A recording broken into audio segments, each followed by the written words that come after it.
Chers amis, voici la mini-bike construite par Manu et Lola.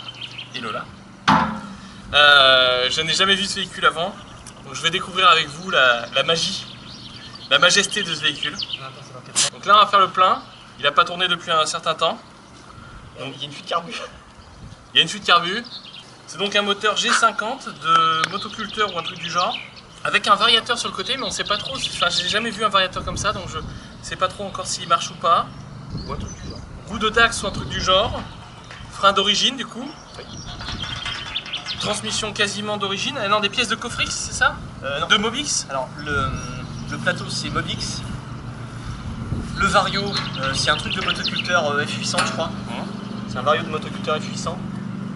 Et pour le reste c'est une chaîne de Dax avec des roues Dax. Alors c'était pas un Dax, c'était un truc qui ressemblait à un Dax. Il y a Chapi. Non, l'autre, le dernier. Mais c'est les mêmes roues. Bon, mais voilà. Ça me reviendra. Bon, vas-y, Manu, montre-nous comment ça marche. Alors, on va mettre un peu de starter parce que comme il n'a pas démarré depuis longtemps.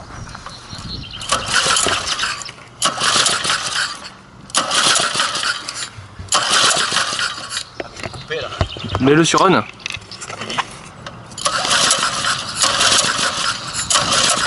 Ah, cochonne. Tout se passe comme prévu. Je vais enlever le starter, on va revenir. Ah. Le ralenti. Un poil bas.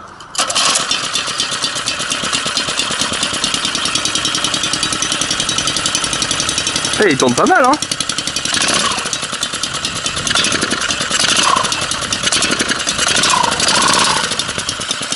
On va faire chauffer un peu.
Allez, je vais essayer ça. Il est trop génial.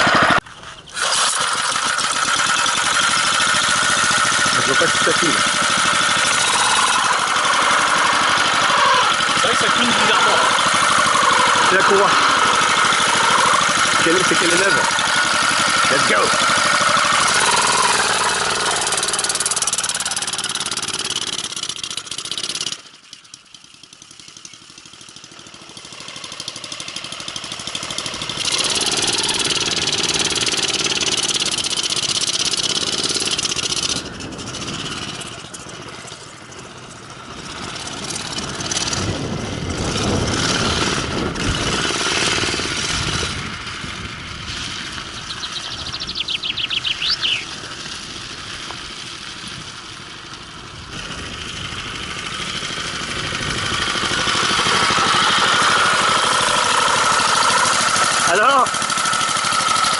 Alors c'est pas mal, hein. C'est pas mal, hein. Bah c'est super. C'est très particulier. C'est assez violent en fait. Là. Tu dis qu'il y a une suspension à l'avant, mais ça se sent pas du tout quand tu roules. Hein. Je sais pas s'il est pas un peu trop gonflé, tout. Tu prends cher, quoi. Hein. Elle est courte, hein. Et ouais, l'accélérateur est pas top. Ouais. Tu sais, quand t'accélères fort, il cale un peu. Il y a du réglage à faire. Mais franchement, il est cool, hein. Alors j'ai un peu peur, tu vois. Je sais pas si c'est normal. J'ai un peu peur de tourner. C'est comme si j'allais me casser la gueule. Tu pilotes avec les épaules, hein, pas au guidon. Hein. Ah ouais. Ouais, tu pilotes avec le corps. C'est un peu particulier, quoi. T'as à la fois un peu la sensation d'être sur un vélo et à la fois pas du tout, quoi, tu vois. Et ensuite, non, les freins sont trop bas pour moi. Ouais, quand t'es debout, ça va, mais quand t'es assis, c'est un peu dur. Après, moi, c'est vrai que j'ai l'habitude de ça en BMX, mais bon. Et c'est vrai que. Non, mais c'est pour moi, c'est le tien, hein. Et c'est vrai que le frein avant est mordant, mais le frein arrière pas tellement. Hein. Bah tout le pot est sur l'arrière finalement, parce que comme toi t'étais carrément bien sur l'arrière. Hein. T'étais bien sur l'arrière. Le frein avant, faut y aller doucement. Ouais. Le frein arrière, tu peux y aller quoi. Bon, sur une note de 1 à 10. Elle vaut au moins 11. Oh merci, ça me fait plaisir. Attends, je te dis ça.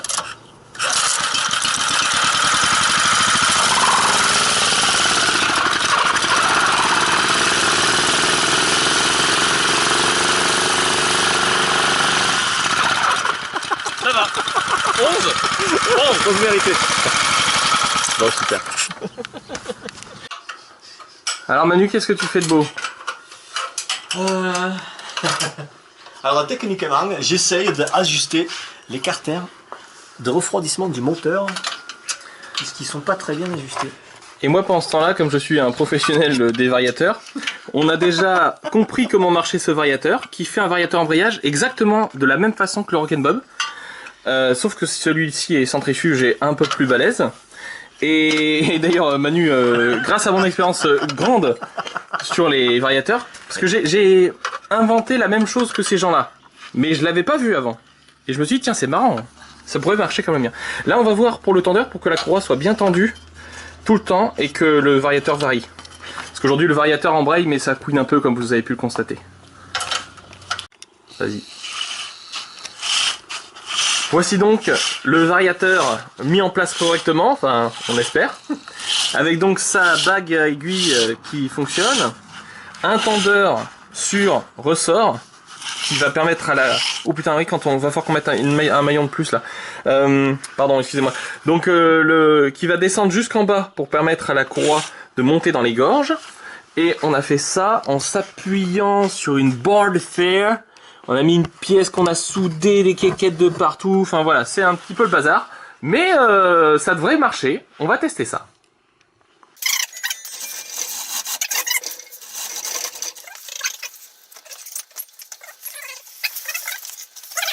C'est au soleil.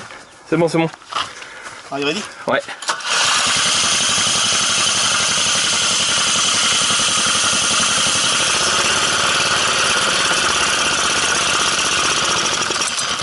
Cale. Attends. T'as mis le serre-terre? Non. On va le mettre. Ah bah non. Non, le serre-terre sert à rien.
Alors, c'est en haut, c'est en haut.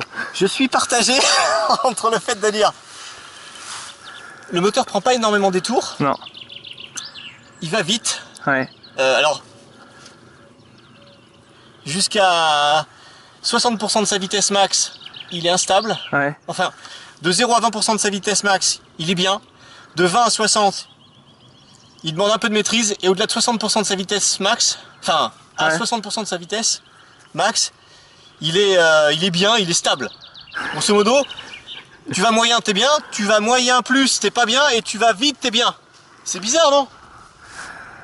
Tu veux l'essayer? Ouais, moi je pense que pour qu'il prenne plus de tours, on va essayer de retendre le ressort pour voir ce qui se passe. Alors, par contre, le moteur prend pas ses tours. Ouais, on va mettre plus de ressort, on va mettre plus de tension sur la courroie. Plus de tension sur la courroie, Ouais, ok, ça on va marche. faire ça. On le remet.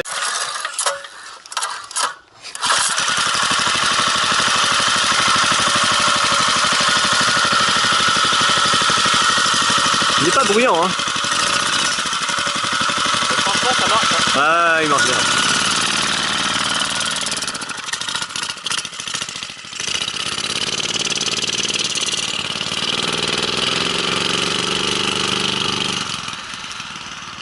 Ah ouais, ça marche bien. C'est excellent.